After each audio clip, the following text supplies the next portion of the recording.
Hello बच्चा लोग, thermodynamic JEE advance इस बार 2003 का क्वेश्चन करते हैं। इस बार क्या बोल रखा है कि which of the following reaction define delta H F.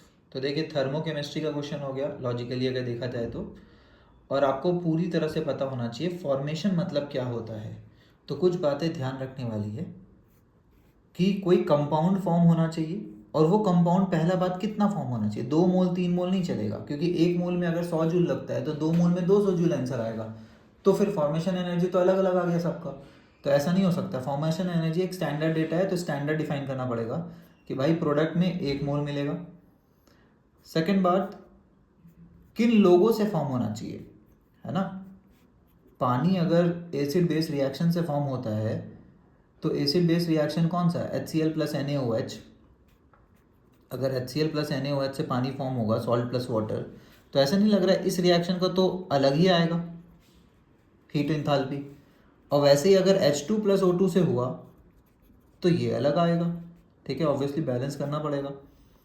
तो किसको लेंगे, ये डाउट हो गया। तो हम लोग को फिर डिफाइन किया गया कि हमेशा रिएक्टेंट में एलिमेंट्स होना चाहिए। और एलिमेंट्स भी, फिर एलिमेंट्स में भी वैरायटी था। जैसे कार्बन ग्रेफाइट भी होता है, डायमंड भी।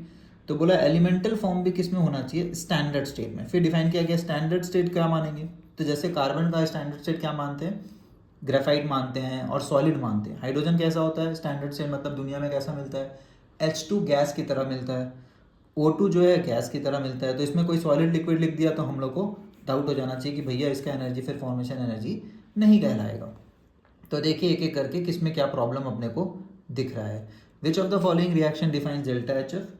डायमंड से बनाना कार्बन डाइऑक्साइड हम लोग फॉर्मेशन एनर्जी नहीं बोल सकते हैं, क्योंकि कार्बन का सबसे स्टेबल फॉर्मेट हम लोग बोलते हैं, फॉर्म क्या है, ग्रेफाइट।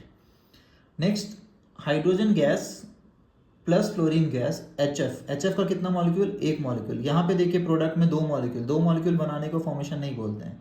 तो थर्ड ऑप्शन ऐसे कट गया। एच एफ बना है 1 मोल, अच्छी बात है। क्या अपने एलिमेंट से बना है, एच टू और एफ टू से, बिल्कुल एकदम अच्छी बात है।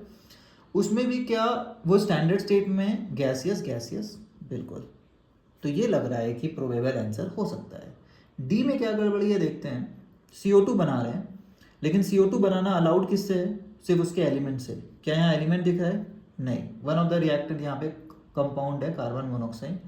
तो ये वाला फॉर्मेशन ऑफ CO2 नहीं कहलाएगा। फॉर्मेशन ऑफ CO2 के लिए C चाहिए, O2 चाहिए, और C भी कौन सा चाहिए, ग्रेफाइट वाला, है ना। तब हम लोग बोल देंगे कि भाई साहब हाँ हाँ सही है, 1 मोल CO2 बना, ये फॉर्मेशन कहला सकता था CO2 का। ठीक है, ये वाला नहीं कहलाएगा।